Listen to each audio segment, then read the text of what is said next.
What's up, buddy? My friend. Yeah. Both sides, sun in my eyes. I'm feeling nice. Shout out to Nelson Devereaux. That's a great song. All right.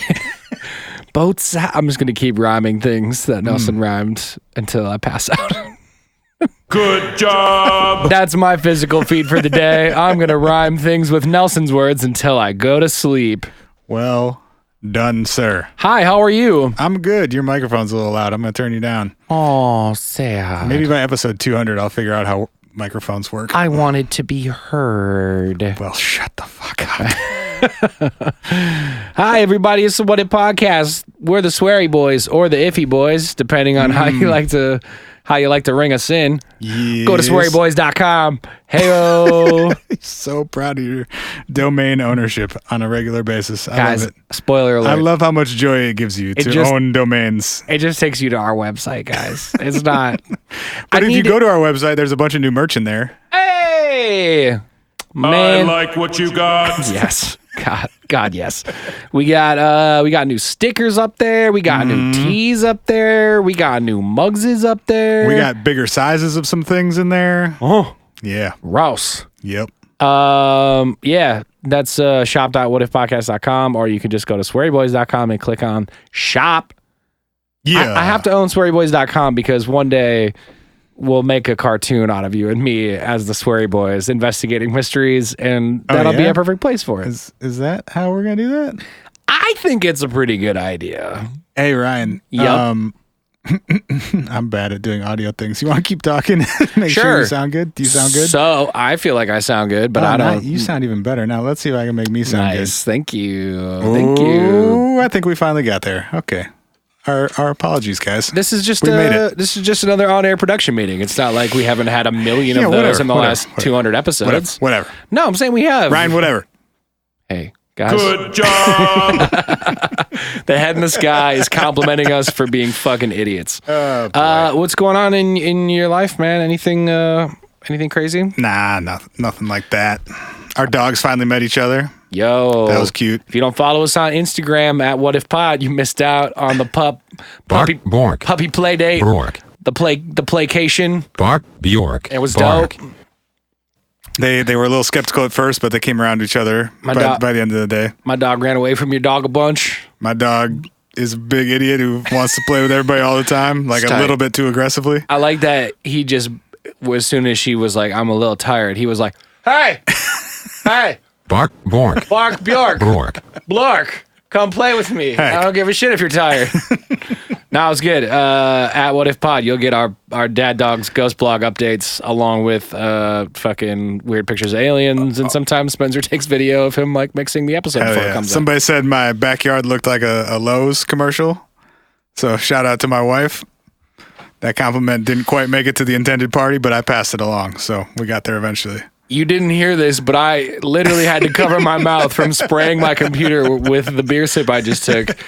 Because A, that's hilarious, and B, that is true. Because I've been back there, and I have also seen Lowe's commercials, and that person is absolutely correct. I do have one important development of the day. Oh shit, Ryan, do you remember the author, or are you familiar with the author Chuck Tingle? Oh. Okay. I'm almost offended that you could even believe that I would have forgotten about Chuck Tingle. I was mostly just setting it up for our listeners. Big fan of Mr. Tingle's work. So Chuck Tingle, if you're not familiar, it's been many episodes, I think, since we've discussed his catalog. Books. He writes. He's an erotic author and Taekwondo grandmaster. Says from Billings, Montana. And he has a PhD from DeVry University in holistic massage. I don't think any of this is true. I guarantee you it's not, which is what makes it the best author bio on Amazon that exists. But he writes books such as Space Raptor Butt Invasion, Scary Stories to Tingle Your Butt, 7 Tales of Gay Terror, Pounded in the Butt by My Own Butt, Chuck Tingle's Complete Guide to the Void, Not pounded by the butt, not pounded in the butt by anything, and that's okay. Open Wide. I'm literally just reading these in order as they appear on Amazon. I'm not like cherry picking the good ones. Yep. Open wide for the handsome saber-toothed dentist who is also a ghost. Oh, that's strong. Oh. Helicopter Man pounds dinosaur billionaire ass, a novel. Slammed in the butthole by my concept of linear time. And lastly, but certainly not leastly, not pounded at the last second because consent can be given and revoked at any moment, and this is a wonderful thing that's important to understand. He's a literal genius. Yes. He's a literal genius. So I love him for every single thing he does. I learned this morning that next weekend, July 5th and 6th, okay, I am performing at an event at which he is a speaker. The fact that you didn't just blow up the cat horn on that, thank you. I'm gonna need a moment to collect my thoughts. So I'm a bit verklempt right now. First thing tomorrow morning, I'm hunting down some PR contacts and seeing what I can do on behalf of our wonderful podcast here. If we could get a Chuck Tingle interview, I would go to bed happy. Mm-hmm. Also, so I'm working on it. Also, if you're a nerd and going to be at Convergence next weekend, I'll be around for a little bit, and I'm playing some music. What's Convergence? Like a nerd convention in Minneapolis, July 4th through the 6th. Cool. Yeah. Can I come? Sure. Can I come be a nerd? Yeah. I'm a nerd. Okay. No. I don't know. You know a lot about Chuck Tingle books. No, dude, that was just the first page of his Amazon. Well, and the crazy thing about him is how prolific he is. Hasn't he written like 90 books? Yes. Revenger's butt game. Ant guy gets small to go into Thermos's butt, but then gets big and hard. Jesus Christ. This guy is like living inside my own butt for 8 years, starting a business and turning a profit through common sense reinvestment and strategic targeted marketing. Does he print these? I think they're only... Are they all Kindle? Almost accidentally clicked the buy now with one click button. Accidentally? Kindle like and, that wouldn't be a $9 investment well spent. Excuse me, $2.99. Oh, jeez. Most of them are between 30 and 40 pages long. Perfect. They're also available on Audible. Oh, who reads them? I don't know. I hope it's like Nick Offerman. Should tell me, right? Oh my God. Barco knows a good butthole investment when he sees one. And soon enough, he's hard at work turning Travis's anal passageway into a successful vineyard and real estate development known as... Did you say vineyard? I meant vineyard. But yes, I did say vineyard. He built a vineyard. I like what you got. I said... Good job. I said vineyard, which is just the worst of both. It was, you know what? I forgive you entirely because you were distracted by all the fucking just bonkers shit on either side of it. This is an erotic tale of sizzling human on gay sentient business strategy action, including... This guy is seriously my idol. I love it so much. Anyway. All right. Well, go to Convergence and watch Spencer DJ and potentially interview Chuck Tingle. And if anyone listening knows how to get a hold of Chuck, please hi@whatifpodcast.com. What if he made an impromptu introduction for our show that was a la a title from his canon? Oh wow. Oh. If Chuck Tingle is listening, I have a lot of money for you to do that for us. Sweary boys get... I was going to say pounded in the butt. Well, and I'm not here to yuck anyone's yum. I never would. I just saying for me personally. His podcast is called Pounded in the Butt by My Own Podcast. God bless him. God bless him. Okay, but that's not what we're here for. Well, I mean, it is and it isn't. Well, it is. Let's listen to a couple voicemails, eh? One thing we are here for, on top of that being what we're here for, is that sometimes you guys call us and tell us stories or give us episode suggestions. Yes. Or just be drunk and yell at us. It's 612-246-4614 if you want to be one of those people doing one of those things. What is up, guys? Grins up, grins up. This is Coy calling again from Asheville. Sick. I was wondering, after hearing myself on the podcast, I was wondering if you guys should do an episode on the effects of calling into a show and how it modifies your voice and personality so you start talking like an irrational frat boy. Just for you, possibly. Take care. Late. Late.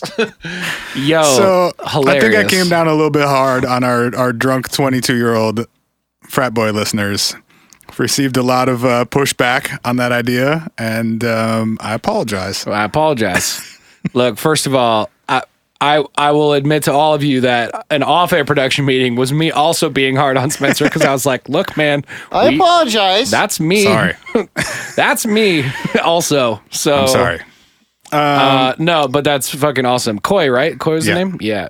To maybe take that stereotype a little bit farther, here's another voice. Let's go. Hey y'all, this is Quinn from Minneapolis. So I had posted in the group about that podcast. Yeah, it turns out I was really fucking stoned, and yeah, so I ain't got no ghosts in my house. I just got a lot of weed. All right, love the show. Bye. Yo, is that a new sounder? I ain't got no ghosts in my house. I just got a lot of weed. I feel like it So, might have to be. What he was saying at the beginning, Quinn posted in our Facebook group maybe a week or two ago, like, hey, I think there's something weird going on in my house. Like, stuff is moving around on its own, blah, blah. Yeah. And a few of us were like, hey, man, you should, like, film that and tell us more about what's going on. Let's And- talk about that together. And then, like, 6 hours later, Quinn came back and was just like, oh, never mind. I was just really high. Everything's fine. Yes. Look, I think Good job. good job, Quinn. You solved it. Good. You solved it. We all solved it together. Sometimes the solution comes relatively easily. Oh, I apologize. No, you're You ready? You're fine. Let it ride. Okay. Guy, love the show, fuckers. Just had that caller on talking about Chupacabra and Jesse Ventura and all that bullshit. Yeah, just want to let you guys know there's a banned episode of that show somewhere on the internet that wasn't allowed to air, and it was all about the government mass producing some sort of mass suicide, genocide thing, and there's train cars and government stockpiles of plastic body bag burial totes and fucking unknown prison complexes. Worth checking out. Alright, peace, fucker. Fucker. What's up, fuckers? I couldn't- like that everybody just fucking swears at us. Yeah, that's Like what we should expect. Actually love it. Yeah. I like what you I got. like what you guys I'll be got. done with those buttons in about 2 years. So I couldn't find anything about a band. Well, I found something about an episode of that show. He's talking about Jesse Ventura's conspiracy theory. Yes. That Theories? a listener last week was talking about, or 2 weeks ago? I don't remember. I think it was last week. It ran for 3 seasons, and they did have one episode that they produced but never aired about September 11th. That doesn't sound like what he's But talking no, about. it didn't sound like what he was talking about. So I couldn't find anything about an additional band episode. But I did decide to watch an episode of that show today. How'd that go? And I watched the one about Skinwalker Ranch. How'd that go? It is a ride. It is a ride. I'm Jesse Ventura. Yeah. I'm here in Colorado. We're gonna find.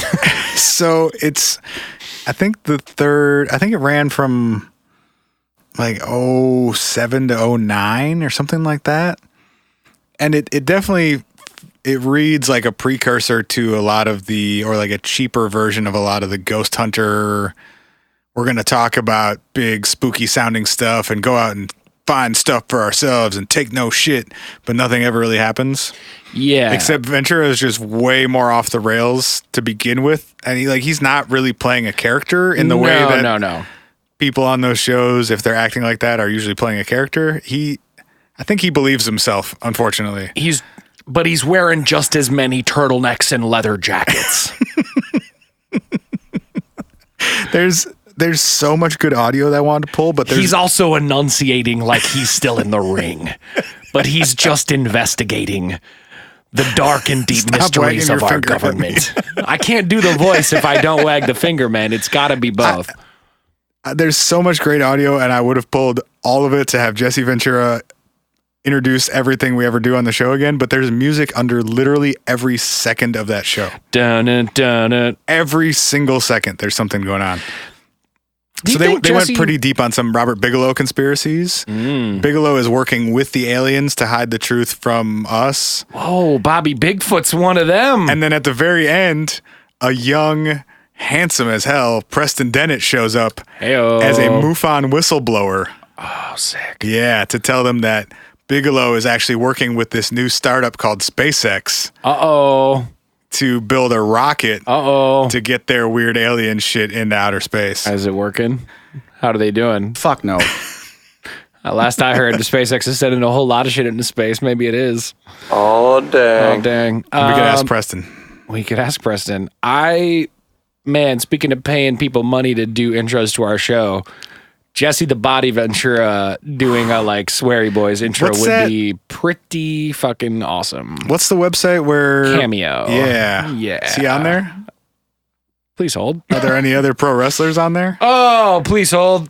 Also- How the fuck have we not thought about this? Oh, I have. I've suggested it to you before. Not Cameo specifically. Yeah. We've talked to... Yeah, we have. I have. Okay. Okay, you win.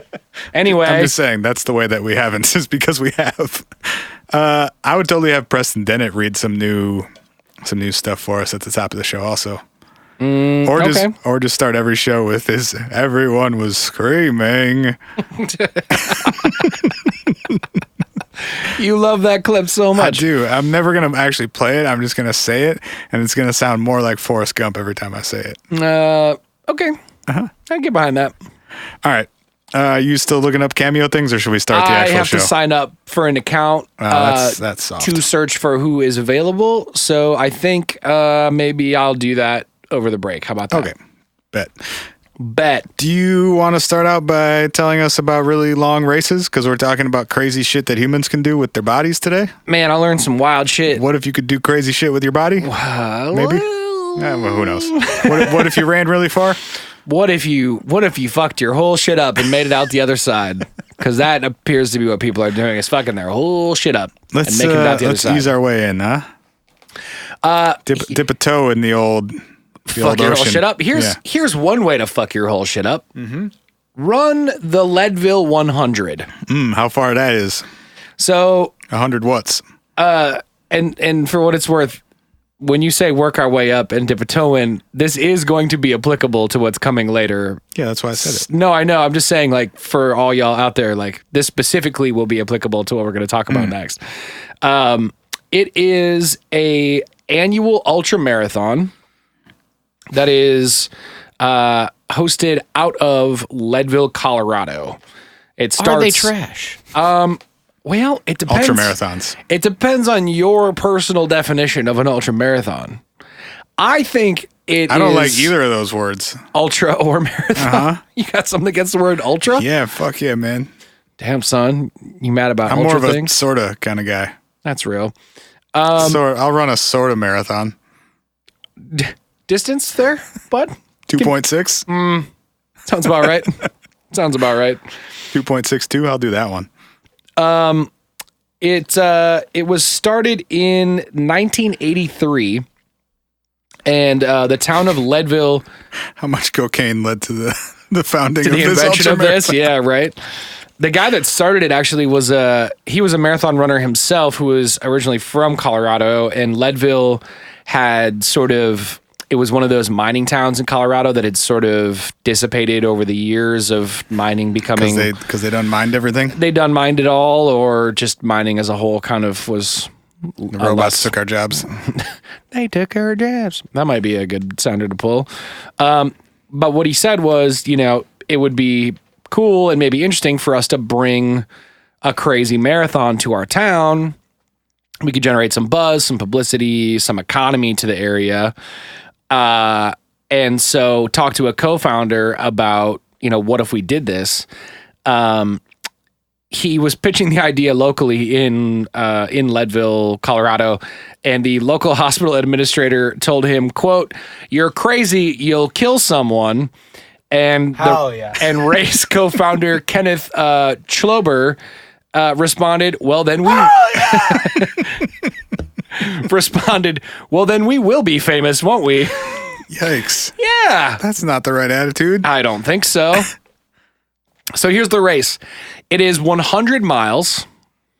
Because of the altitude and steepness of the race as a whole, it is considered the most or one of the most difficult It's 100. just considered the most.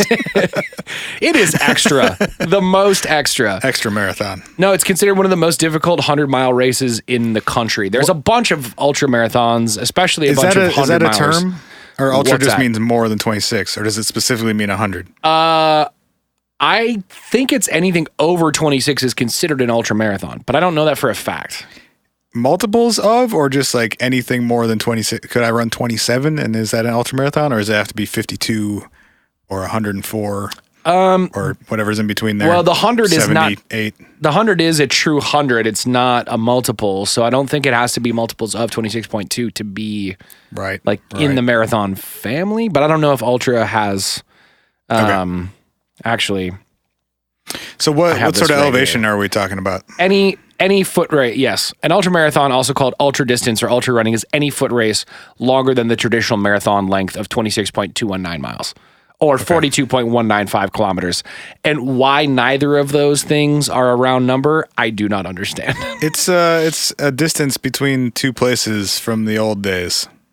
It's like a Greek thing or something. I forgot. I did know that. I forgot that. I didn't know that. That's a trash description, but I think it's sort of right. No, I told you I'm a sort of guy. Yeah. I'm not ultra correct. I'm sort of correct. Guys, breadth and fuckery. Correct. Breadth and fuckery. So how high are people while they're running this? So it's run through the heart of the Rocky Mountains. Mm-hmm. Most of it is trail running. There is some road running, but it's like very far out there road running. So it is paved, but it's like, it's old mountain pavement.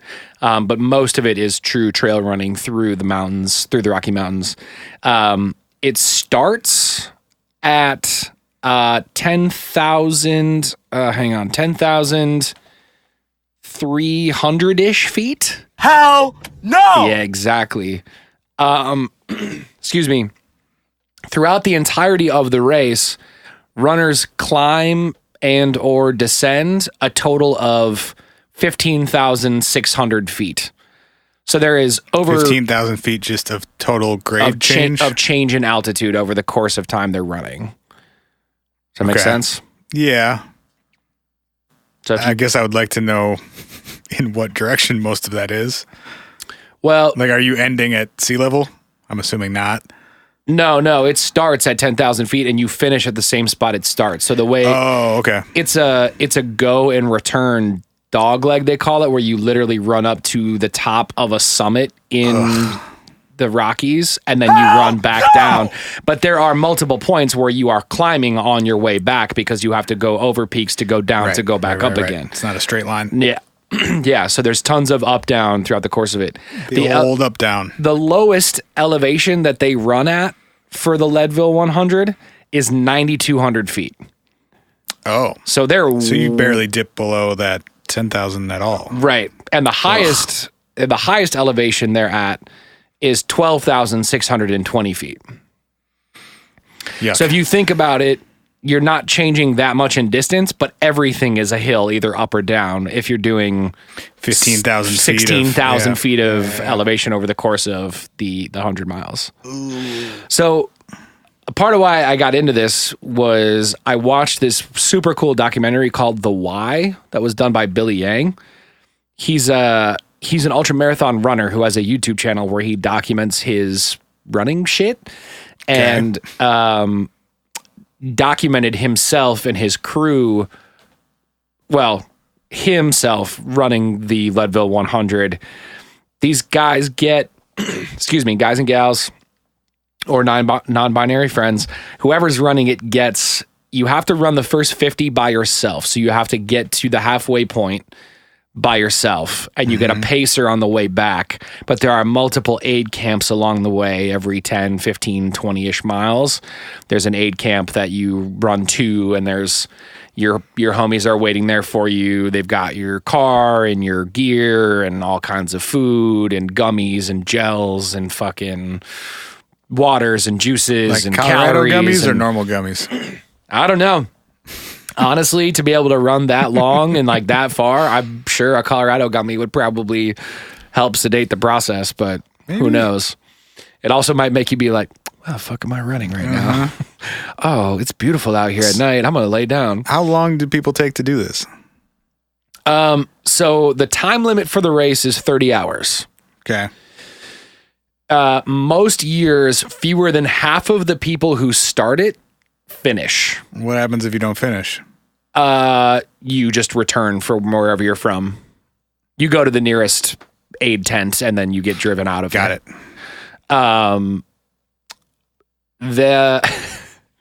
This is fucking crazy. The fastest guy that ever did it, his name was Matt Carpenter. He ran it in 2005. And What's the unit on that? 2005 what? Minutes? The year of 2005, my G. That makes more sense. I was like, you gotta give me a unit to work with. Bro, here. I legit, bro, I love you. That question was so dumb. I legit thought you were fucking with me for a second. I was like, are you fucking with me right now? Well, yes. Okay. Cool. He ran it in 15 hours and 42 minutes.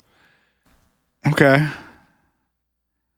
So I should have done the math before this. Average mile time, or what are you looking for? Yeah. I don't know. So let's see. He ran 6.25-ish miles an hour. Sounds like a 10-ish minute mile. Every hour for 16 consecutive hours in high elevation. Like, bro, the footage, they got really good gimbal footage following this dude, so it's nice and smooth, and like the views are fucking incredible. I mean, it's really, really beautiful. Yeah. But I'm sure you're not enjoying any of the views because you maybe want to blow your own legs off. But like, That wouldn't help at all. well, it might.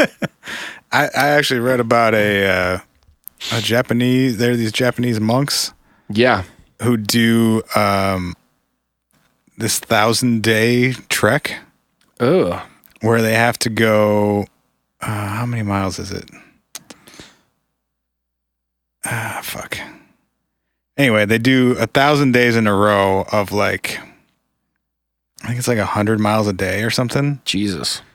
And if you can't do it, you have to kill yourself.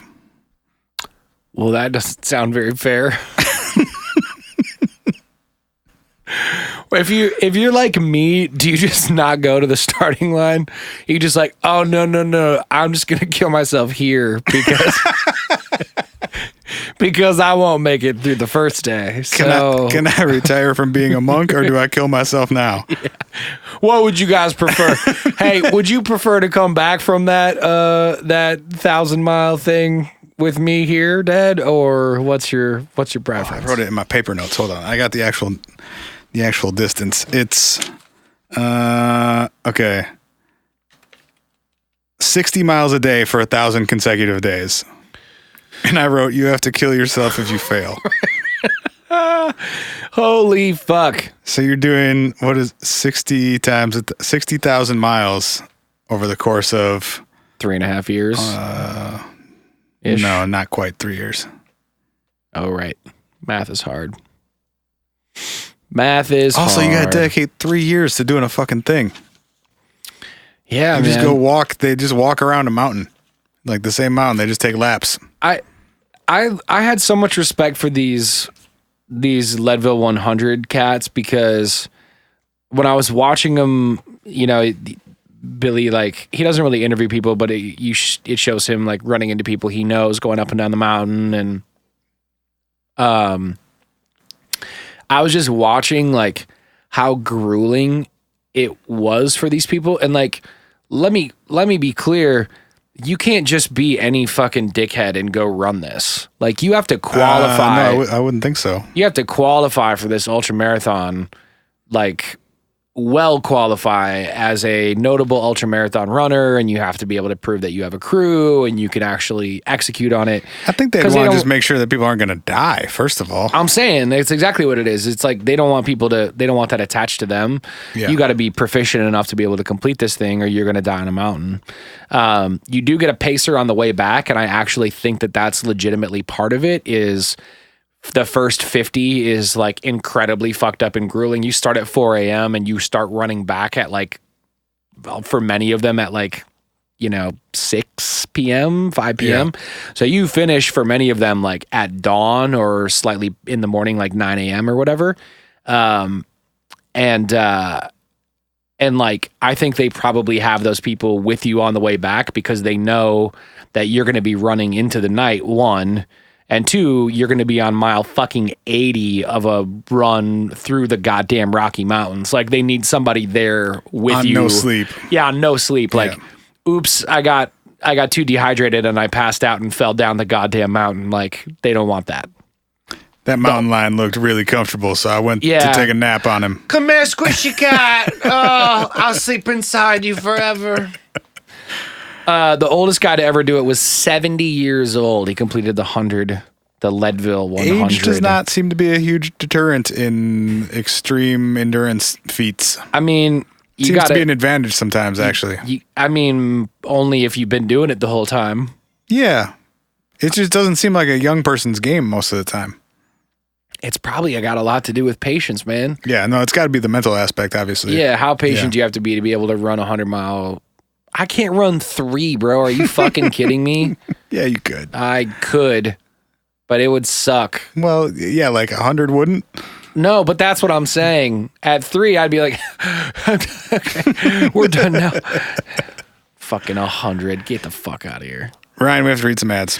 Let's go! / shout outs, which are like ads, but more fun. Make some bread babies. Let's start with the ad copy. Hey, thank y'all for being so cool about this, by the way. We just started getting some like real sponsors and advertisers and shit. Everyone's been like, fuck yeah, good for you. So thank you guys. It is good for us. I appreciate that. Thank y'all.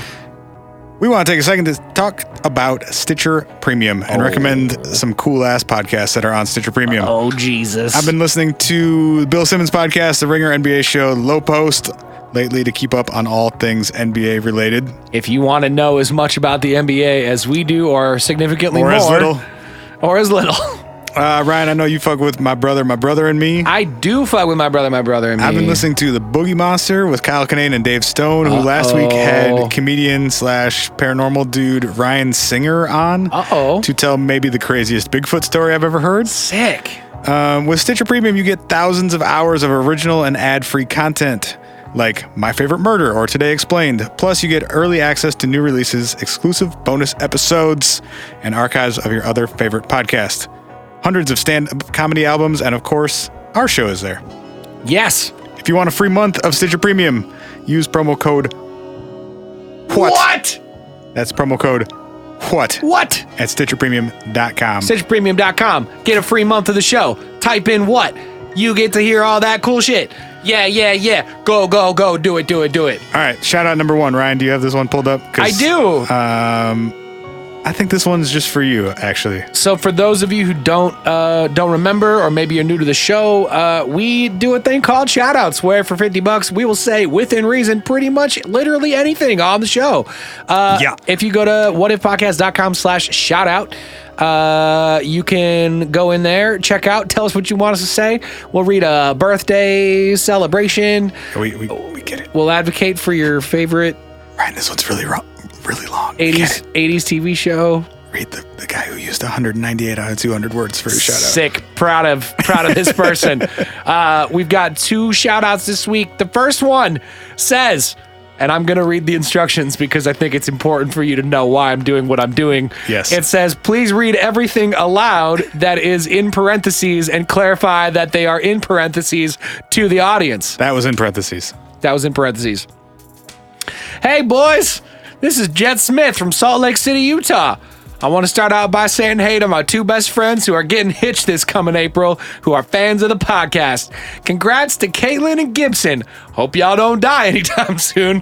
Which, by the way, this is not in it at all. I feel like that's sort of a hardcore well wish to someone, right? Like, you're a piece of shit. Congrats on getting married. Don't die. It almost sounds slightly threatening. So, Good job. we gotta be careful. Hey, wait, who is this from? Huh? Who's the name of this person? Who their first name was from? Oh, it's Jet Jet. Smith. Found it. Yeah, Just kidding. you just read that. Parentheses, loud tone of voice. Please, for the love of God, let's get some fucking content that isn't alien related. And then in parentheses again, it says, you can stop screaming now, which is what I've done. Hey, Thank you for coming to my TED Talk. you know what Jet would probably say if he were listening to this episode right now? I like what you got. It's no alien. This shit has nothing to do with aliens. Not even a little. Well, Maybe a little. maybe a little.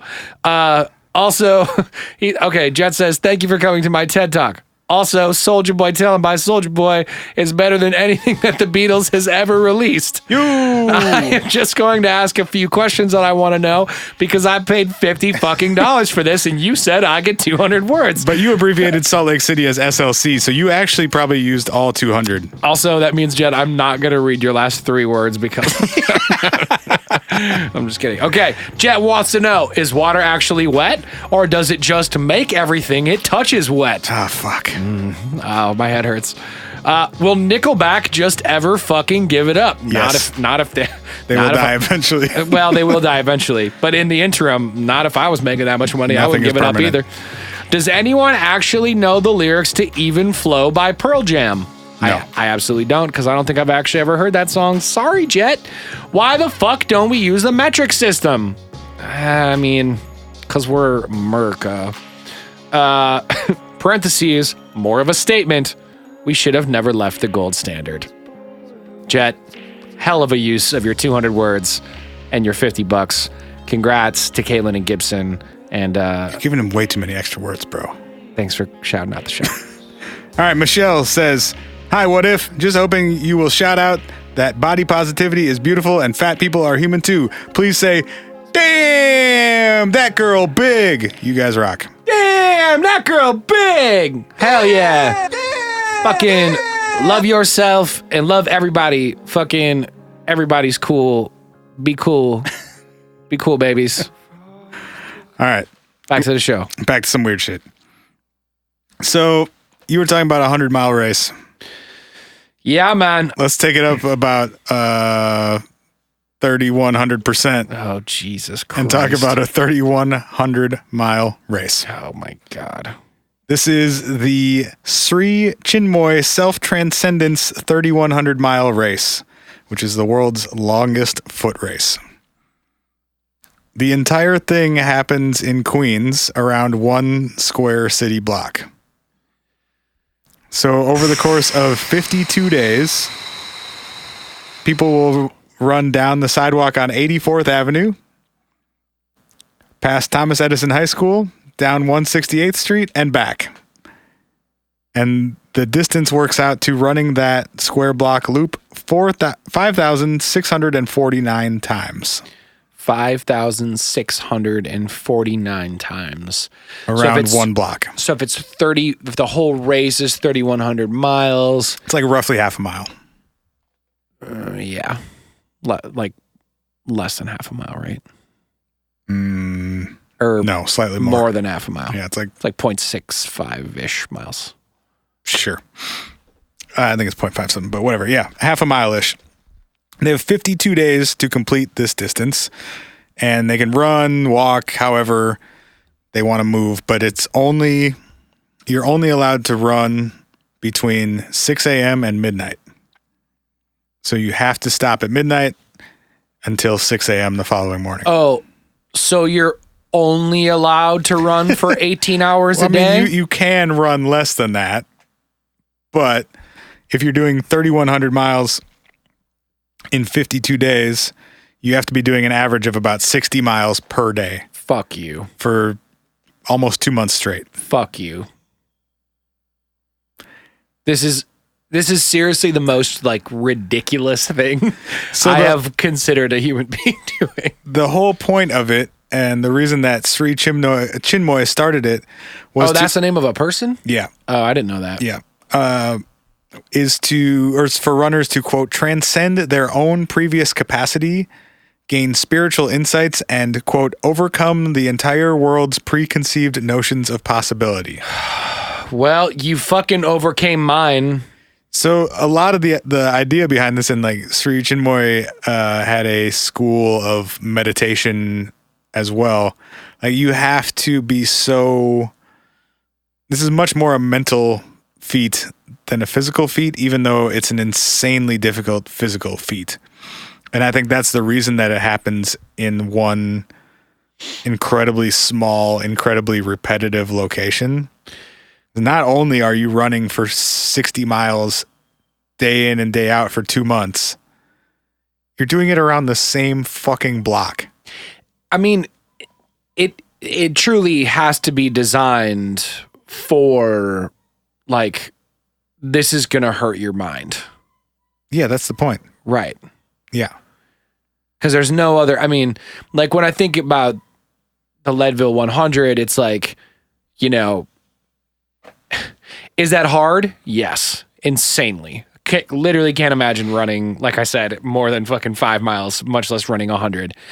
But like this footage that Billy Yang and his crew got while they're running it is these incredible sweeping fucking mountainscapes, and they're like literally running through shallow streams and like splashing water on their faces, and they're like these beautiful grass prairies, and like, yes, it's fucking insanely hard. But if there was a backdrop to be doing the most awful thing of your life in the same block of Queens for 2 months, it might be the Rocky Mountains, and the polar opposite of what you could do that feat under would for sure be a school block in Queens. Yeah. There's this really incredible documentary called 3100 Run and Become. Did it have, I know you watched it and I didn't watch it, did it have any of the footage of people actually running the block? Oh, yeah. Because I saw the block ran in almost full by a guy who was interviewing a woman who was running on the last day of, there was a YouTube video called The Last Day, and it was a woman who was finishing her last like 106 laps on day 52 to finish the race. And like I was watching him run with her, and the setting is like, I mean, it's like, it's gruesome. Like it's not, I mean, not gruesome like in real life, but it's a school and a chain link fence and like some houses. It's sort of average New York block. Yeah. Like it's not, it's just in the city. Like that's it. Yeah. So Sri Chinmoy died in 2007, and they've continued doing this race afterwards. He said he did a lot of like ultra distance, ultra endurance stuff himself, and said, quote, "I found that there was no barrier between spirituality and sport." So he looked at running and like extreme endurance things basically as a form of meditation. And they follow throughout the documentary a couple other groups of extreme endurance folks. So they follow this this group of Native American men in Arizona who do extreme distance running. And one of them was describing, he was about to do a 100-mile run, and he was describing it as like a form of prayer, basically, of like you're connected to the sky and the earth at the same time, and you're in tune with your body and your physical gifts, and you're also showing that you're willing to work for gifts and blessings, and like it's this conversation essentially. That's cool. I can get behind that. Before the back to the 3100 race, before it starts, I don't remember the guy's name, but the person who's in charge of it now is addressing all the runners. And he says, no matter when you cross the finish line or how many miles you do, by the end, you will be changed for the better. And so this whole thing is looked at as like, I mean, it's called the transcendence race. It's like forcing yourself to highlight any weaknesses you may have, because mental or physical or emotionally or whatever, because over the course of doing the most insane shit you could imagine doing every day for 50 days in a row, it's all going to come out. I mean, I kind of look at it a little bit as, I don't know, maybe this is fucked up, but like, it feels like a system of torture. You know how like they talk about torture as a way of breaking down the human body and mind and spirit to the extent that it becomes like borderline vacant and impressionable and like new and all that shit. Like part of me feels like putting yourself through this, but it's voluntary, right? That's the weird part. I think it's similar, but it's inherently different because you're doing it to yourself. Right. So you're emptying and filling probably at the same time, but it's just like you are seriously torturing your body. Yeah. And your mind in the process. Yeah. Did you go ahead? I mean, people have like had serious physical complications. Oh, because you're running it in the summer in New York, and sometimes it gets fucking hot. It can be 100+ degrees in New York in the summer, and you're doing 60, 70 miles a day. You have to consume, most of them are consuming in the ballpark of 10,000 calories per day. And they have, you're going past the same spot every, 5 minutes, basically. Right. And so you constantly have food and water, and they have doctors, and people are seeing you constantly, and you can stop whenever and get help. But like people push themselves to extremes. Yeah. And people drop out. Only 40. It's like an incredibly small number of people. Only 43 people have ever finished the race. Damn. They've been doing it for 22 years. So an average of like 2 people a year actually finish, compared to 4,000 people who have now summited Everest. That's crazy. So wait, you said how many? Hang on, I got to do some math really quick. Yeah. It's 3,100 miles. Yeah. And it's 52 days. Yep. So you're running 59.61 miles a day. Right. And you have 18 hours a day to run those miles. Yeah, you're trying to figure out average pace you'd have to keep up. Yeah, so 59.61 divided by 18 is 3.31. Boy, can I get a unit on that? Does that mean? Is that miles per hour? That's miles per hour. That's miles per hour that you got to average. So that's like 18-ish minute mile or something. It's like walking pace. But if you did all 18 hours every day. That's if you did all 18 hours every single day. Yeah. Also, people finish in a lot less than that. The record is 40 days, 9 hours, and 6 minutes by a gentleman named Asprihano Aalto, who's 45 years old from Helsinki, Finland. Again, with age, like most of these people who do really well at this are in their 40s and 50s. That's crazy, man. He was doing an average of 77 miles per day over that time. So he was literally running 3 marathons consecutively a day for 40 days. 40 days, correct. That's so fucked up. No, like we've talked about a lot of fucked up things on this show. It's about the most extreme thing you could ever do to your body. Up.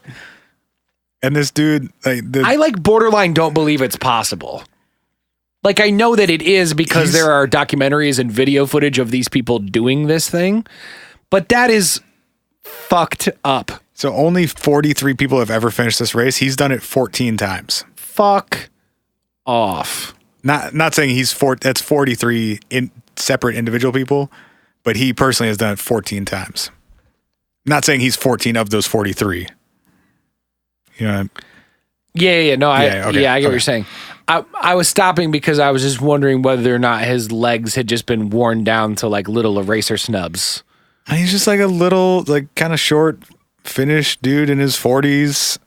He had the most badass quote I've ever heard about anything, though. In the middle of this documentary, he said, "quote It's a real race if you need a haircut in the middle of it."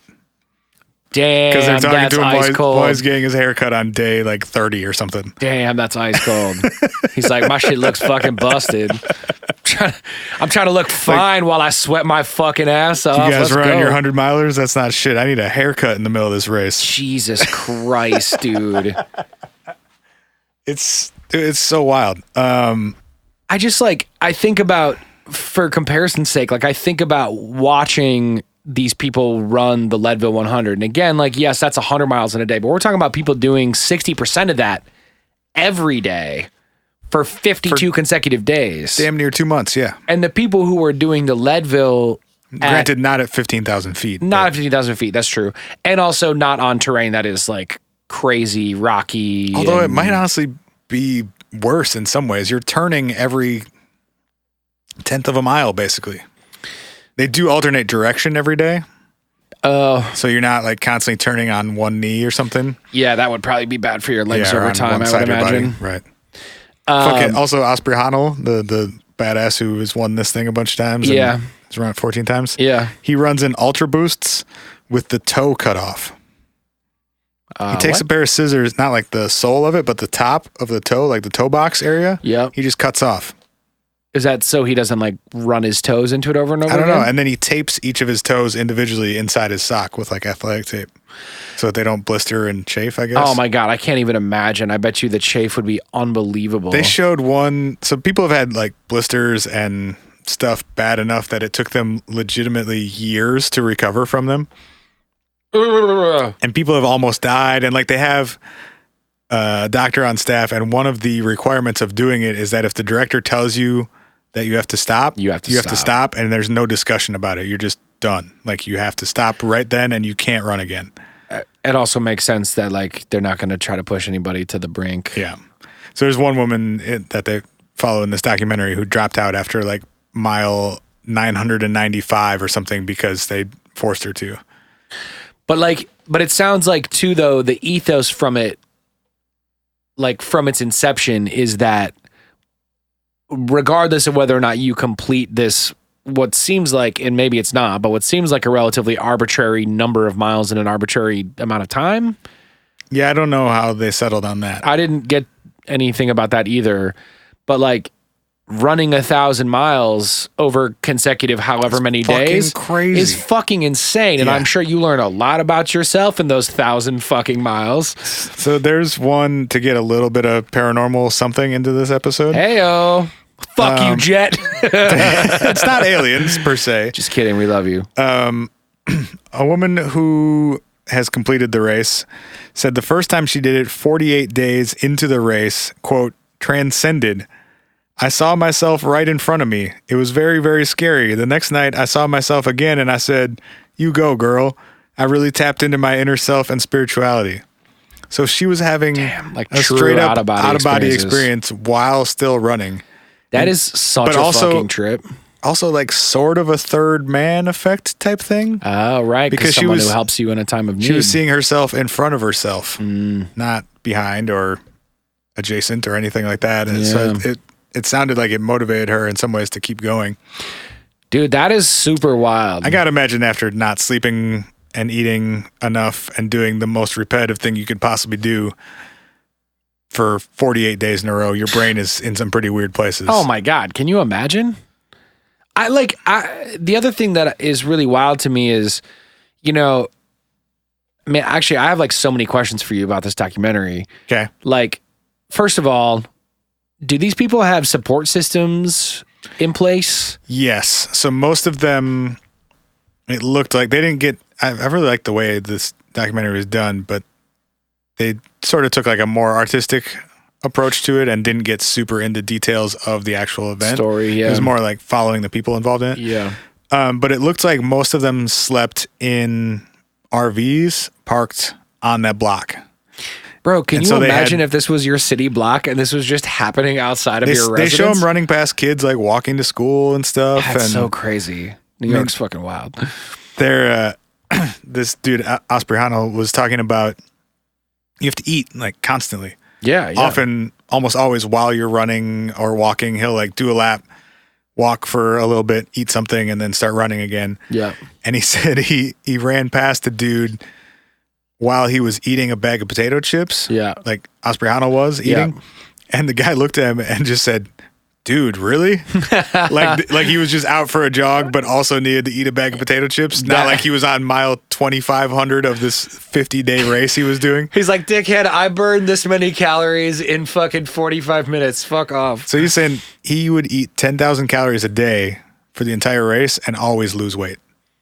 I would be fascinated to know at the end of it like what a doctor would say about their levels and shit. Like, how is your glucose? How is your white blood cells? How is your cholesterol? Like, what's your whole fucking blood table when you're done running a thing like that? Because I'm sure they're like, I mean, I don't know. It's like, it's not like you're eating a fucking salad. You can't sit down and eat a fucking salad. You got to eat, I mean, maybe at night or whatever, but like, you got to. It seemed like those 6 hours were almost exclusively for sleep. Yeah. So most of them would just eat while running. And so when you're eating while you're running, it's got to be efficiency food, right? Like, you got to be eating shit that you can like. It seemed like they would put just about anything in a plastic cup. Word. And just take a cup with them and throw it back while they're like running. Aspriano would drink a lot of cups of melted ice cream throughout the day, just straight up calories. Whoa. Yeah. Oh, that sounds so gross. Mm-hmm. That makes me think of Anchorman, where he's like, milk was a bad choice. Dude like, is running fucking, 70 miles a day and just downing pints of ice cream. Oh, I'm going to barf on the microphone. Hot fucking days, and you're drinking melted, like, creamy ice cream, trying to breathe through that shit. Well, there was one woman yuck. who would just like constantly be drinking soup, basically. Well, that doesn't even seem like that would get you enough calories to be meaningful. But if you're doing it all day long, you're getting calories and you're getting a lot of liquids. It's probably pretty efficient. I got to imagine liquids has to be one of like the more required things. Yeah, but it's at some point, I mean, we are not scientists and probably shouldn't spend too much time on this part of the conversation, but I can't imagine water is enough after a while. You're going to need electrolytes and you're going to just need straight up calories in order to keep going. Salt, just water. As many calories as you can cram into everything. Like, it would be hard. You'd have to really try to eat 10,000 calories in a day, much less every day for 2 months. And much You'd less have to be eating constantly. And much less while you're not able to like sit down and consume a big caloric meal. Yeah. But it's probably got to be the best way to do it too, because if you were to stop for 45 minutes and like eat a full bowl of pasta. No, you can't. Yeah, it would probably just fuck your whole shit up. Well, I mean, you just can't take that much time away from running either if you're going to complete the thing. Yeah. And you have to be moving 18 hours a day, basically. Right. And like all the 100-miler people, again, like with efficiency eating shit, they're eating like gels and they're like fucking, you know, they're trying to get like some sugar in their systems and like all that shit. One more question about that. Yeah. Is it an institution that puts it on? I mean, like, it seemed like from everything I could surmise, there was a lot of people who were volunteers, but there's also food and beverages and places to stay. And like, does it cost money to enter? Like, how is it sort of structured, I guess? It's mostly run by volunteers, a lot of whom have run in it in the past. Oh, that's interesting. There's some institute, it's like a Sri Chinmoy institute that governs it somehow. Yeah. And then I think most people who run it bring someone or multiple people with them. Both, I think, as like physical and mental support. Right. You'd have to, right? The dude, Aspriano, who wins it / finishes second basically whenever he runs, just goes solo every year.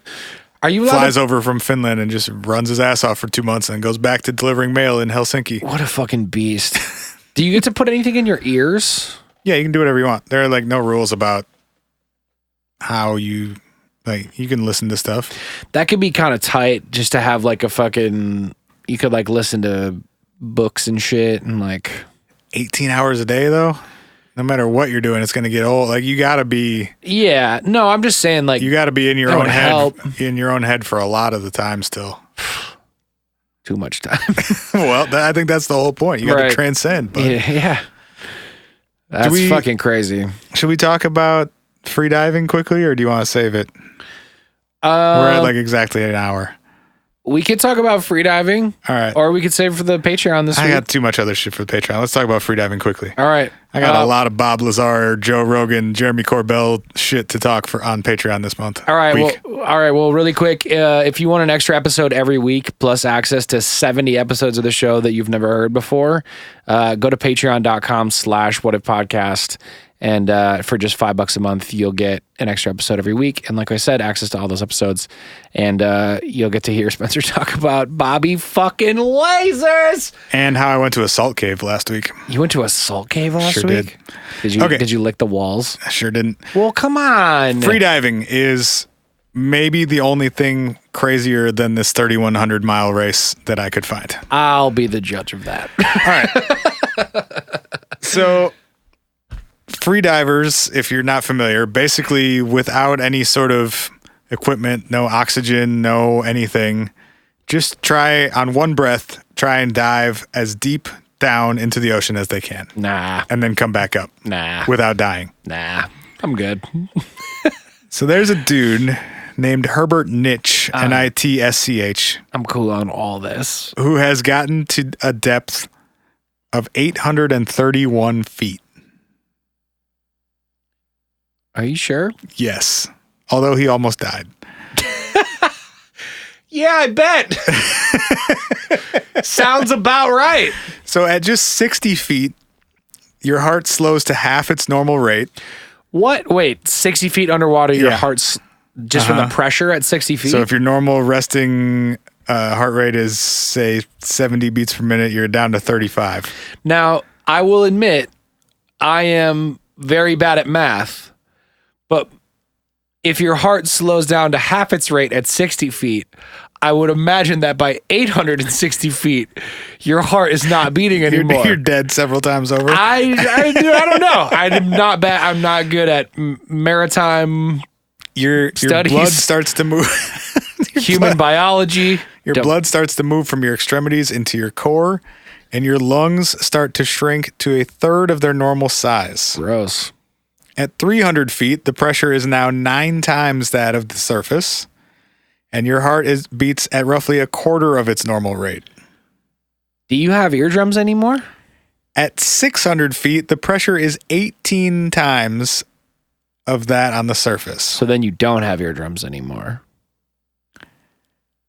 There's also this thing called the mammalian dive reflex that is like your body has physiological responses to being in water that have actually been documented and measured.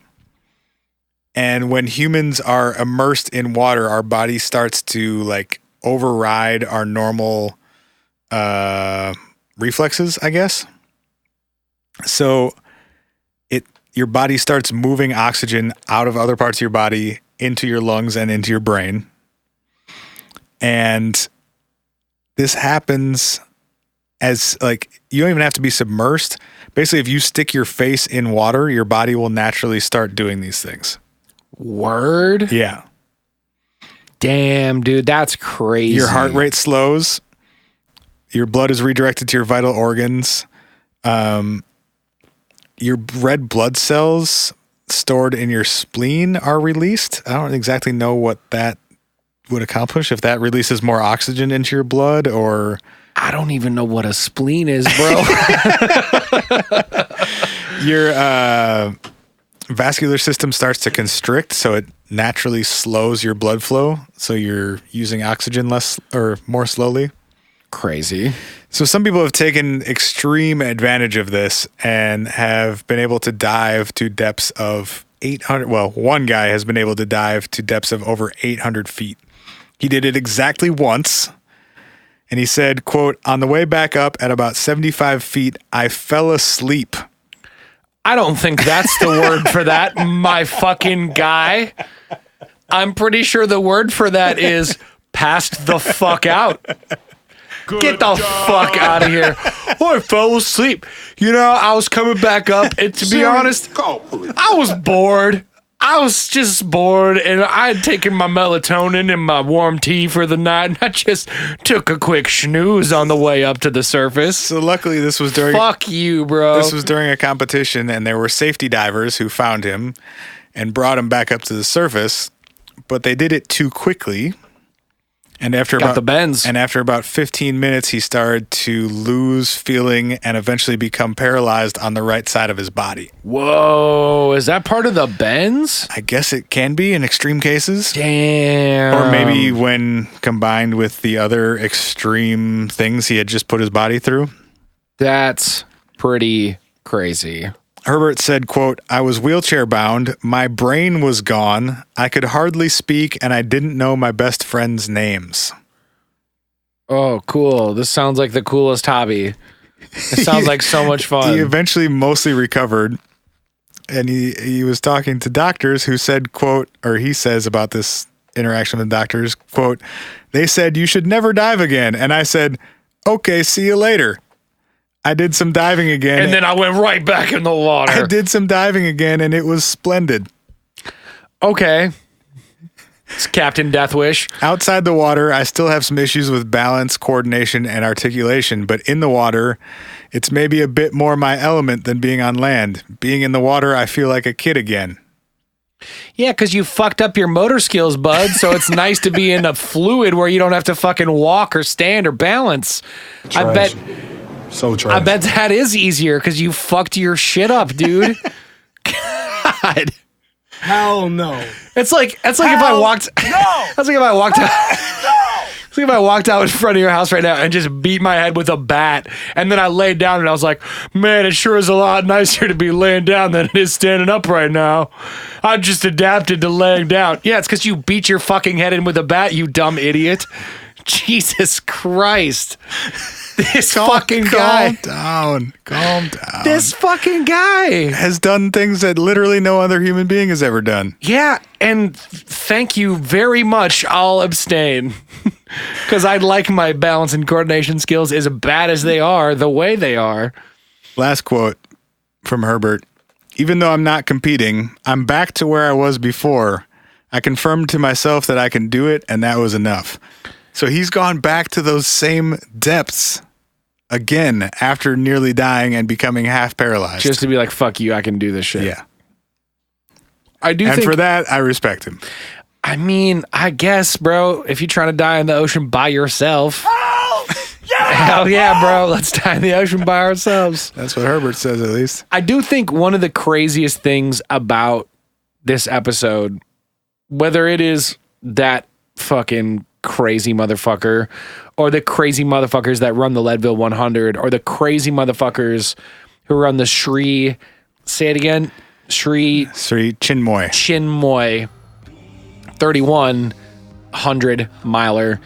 It is truly that. And like, I gotta be honest with you, dude, when I was watching the Leadville 100 piece, like I got a little emotional watching these people. Yeah, it's super intense. It's so intense, and you see these human beings go through every spectrum of emotions, and I think what I respect about it is, you know, a couple of the cats were talking about, it's called the why. They're talking about why they do it, and one of the things that I think I really connected with was this one guy that Billy interviewed said it's not.